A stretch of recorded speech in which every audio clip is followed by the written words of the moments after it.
इस्लाम इजाजत देता है कि घर से बाहर निकलो, आग को बुझाओ, हर आदमी अपना आधार कार्ड सही तरीके से बनवाए। ये मत मानिए कि सिर्फ मुसलमान टारगेट है। मुसलमान तो पहला टारगेट, दूसरा टारगेट दलित है, तीसरा टारगेट ट्राइबल है, चौथा टारगेट ओबीसी है, पांचवा टारगेट गरीब है, और आखिरी जो मुद्दा है वो ये है कि कैसे इस देश में मनुस्मृति लाया जाए और सारे लोगों को पढ़ाई से रोका जाए और इनके शासन को सदियों सदियों तक जारी किया जाए। ये मुद्दा है।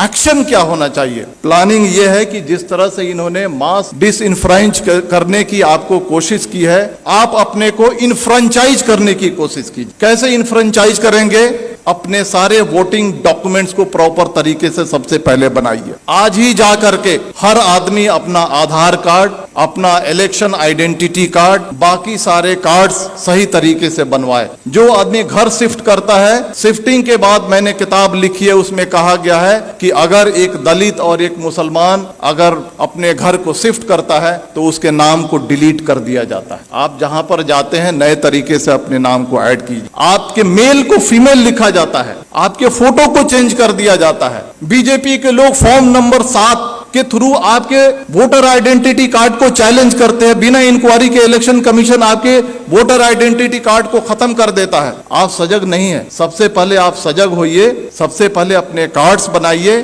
कार्ड्स बनाने के बाद जो वोटर लिस्ट है उसको उठाइए और देखिए कि महमूद आलम अगर लिखा हुआ है तो उसका स्पेलिंग सही है क्या? हम मेल हैं तो मेल है क्या? फीमेल है तो फीमेल है क्या? हमारा फोटोग्राफ है क्या? इन सारी चीजों को इंश्योर कीजिए और इंश्योर करने के बाद आप यूनाइट होइए। और यूनाइट होने के बाद जिस तरह से इलेक्टोरिकली ये सरकार आपके सर पे बैठी है, उसी तरह से इलेक्टोरिकली इस सरकार को उठा के फेंक दीजिए। जिन लोगों ने कहा था माइनॉरिटीज, मुस्लिम्स, क्रिश्चियन, सिख्स, बौद्ध, जैन, पारसी 19.6% है, लगभग 20% है। दलित 16.5% है, कितना हो गया? 36.5%। ट्राइबल 8.5% है, कितना हो गया? 45% हो गया। अगर सेकुलर जो हमारे ओबीसी हैं और सेकुलर जो हमारे अपर कास्ट हैं, अगर इनको मिला दिया जाए तो हमारी तादाद 60 के ऊपर जाती है। और अगर हम चाह लें प्रॉपर तरीके से यूनाइट हो जाएं, प्रॉपर तरीके से अज़्म कर लें, प्रॉपर तरीके से साइलेंट रिवॉल्यूशन के लिए अगर हम तैयार हो जाएं, तो इस सरकार को हम इलेक्टोरिकली उखाड़ फेंक सकते हैं। और इसके लिए आपको तैयार होने की जरूरत। तो मेरे कहने का मतलब है कि दोस्तों, ये जो सारी चीजें जो आपके सामने फैक्ट्स हो रही हैं, ये हिंसा नहीं है, ये मणिपुर नहीं है, ये कश्मीर नहीं है, ये यूसीसी नहीं है, ये सीएए नहीं है। ये एक ही है कि आपको मास स्केल पे कैसे डिसइंफ्रेंचाइज किया जाए, वोट देने के अधिकार से आपको कैसे वंचित किया जाए। इस बात को समझिए, अपने वोटिंग राइट्स को समझिए। आपकी इस देश में कदर व कीमत क्यों है? क्योंकि आप वोट देते हैं। जिस दिन आपके वोटिंग राइट को खत्म कर दिया जाएगा, आप कीड़े मकोड़े हो जाएंगे। चाहे वो कोई भी समाज हो, चाहे वो दलित समाज हो,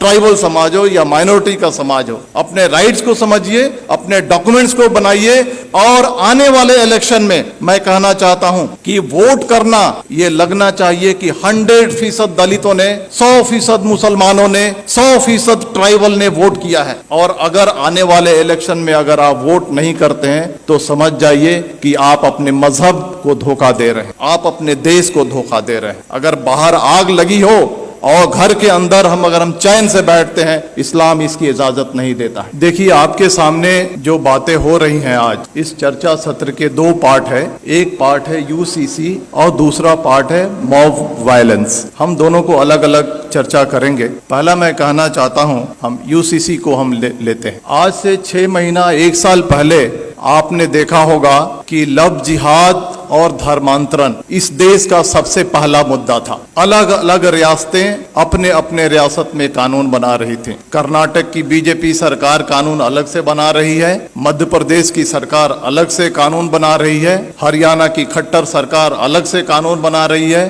धामी सरकार अलग से कानून बना रही है, योगी सरकार अलग से कानून बना रही है। मैं आपको कहना चाहता हूं कि हिंदू, मुसलमान, सिख, ईसाई, ये सारे राष्ट्रीय स्तर के मजहब मजहब हैं भारत में, अगर एक मजहब से धर्मांतरण करके अगर कोई दूसरे मजहब में जाता है, अगर सरकार को लगता है तो ये राष्ट्रीय समस्या होनी चाहिए, तो सरकार एक कानून बना करके इस समस्या को हल क्यों नहीं करती है? मल्टीपल स्टेट्स में मल्टीपल कानून क्यों बनते हैं? सरकार का मकसद है कि लव जिहाद और धर्मांतरण के जरिए जो हमारा जो सामाजिक स्पेस है उसको कम्युनलाइज किया जाए और जो इलेक्शन का जो माहौल है उसको पोलराइज किया जाए और पॉलिटिकल बेनिफिट उठाया जाए। तो बीजेपी का जो एजेंडा है, चाहे वो लव जिहाद हो, धर्मांतरण हो या 2014 से लेकर के आज तक के जो भी फंडामेंटल चेंजेज आए हैं, ये पॉलिटिकल प्रोजेक्ट है। पॉलिटिकल प्रोजेक्ट किस लिए है? To gain political benefit. उसी तरह से यूसीसी आ रहा है। अगर सरकार को लगता है कि यूसीसी आनी चाहिए और राष्ट्रीय समस्या है, तो आसाम का चीफ मिनिस्टर हिमंता बिस्वा शर्मा क्यों कहता है कि हम पॉलीगेमी पे कानून बनाएंगे?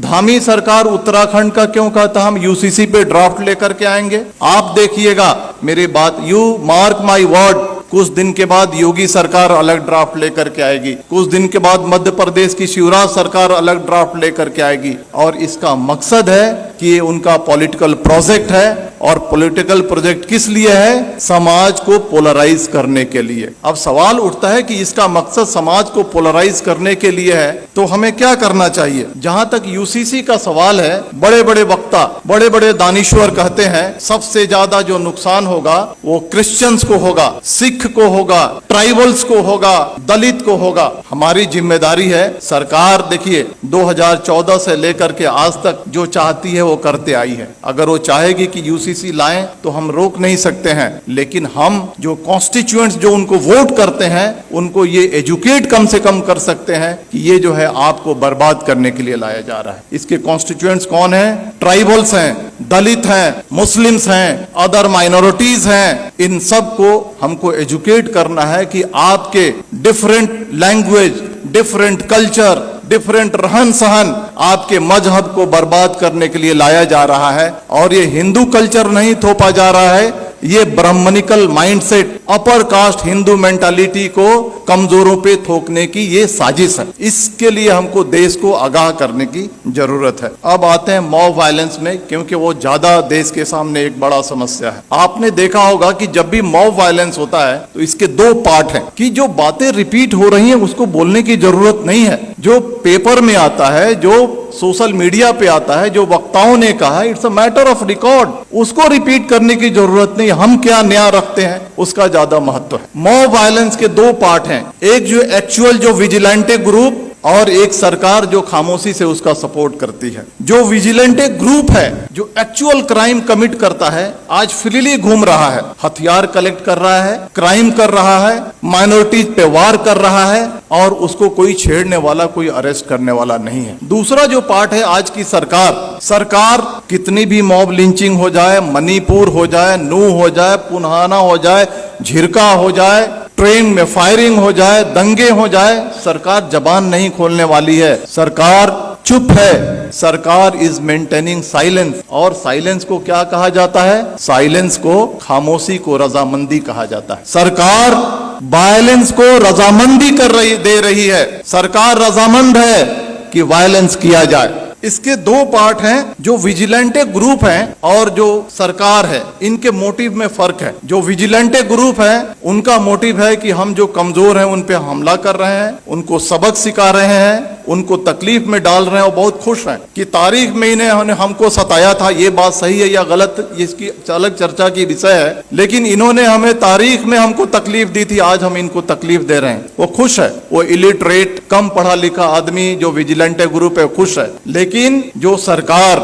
जो ऑर्गेनाइजेशन आरएसएस इस देश को चला रही है, उनका जो एजेंडा है वो एजेंडा बिल्कुल ही अलग है। वो एजेंडा है मास डिसइनफ्रेंचाइजमेंट की, यानी मास स्केल पे आपको वोट देने से वंचित किया जाए। इसको मैं समझाऊंगा, आप मुत्तफिक नहीं होंगे मेरी बातों से, लेकिन मैं समझाऊंगा। 19वीं सदी में सदर्न अमेरिका में gym crow system of mass disenfranchisement लागू किया गया था। कोर्ट ने भी इसकी इजाजत दी थी। यह क्या है कि छोटे मोटे क्राइम में आपको पनिशमेंट हो जाए, किसी तरह की आपने अनुशासनहीनता कर दी, किसी तरह से आपने अपने लाइफ को थोड़ा सा डेविएट कर लिया, इन सारे मुद्दों पे आपको वोट देने की राइट को छीन लिया जाएगा। This is the gym crow system of mass disenfranchisement. वही सिस्टम सरकार धीरे धीरे इस देश में लागू करना चाहती है। चाहे वो कश्मीर का मुद्दा हो, चाहे वो मणिपुर का मुद्दा हो, चाहे वो बुलडोजर का मुद्दा हो, चाहे वो CAA का मुद्दा हो, चाहे वो UCC का मुद्दा हो, ये 5 चीजें मैंने आपके सामने रखी हैं। ये पांचों जो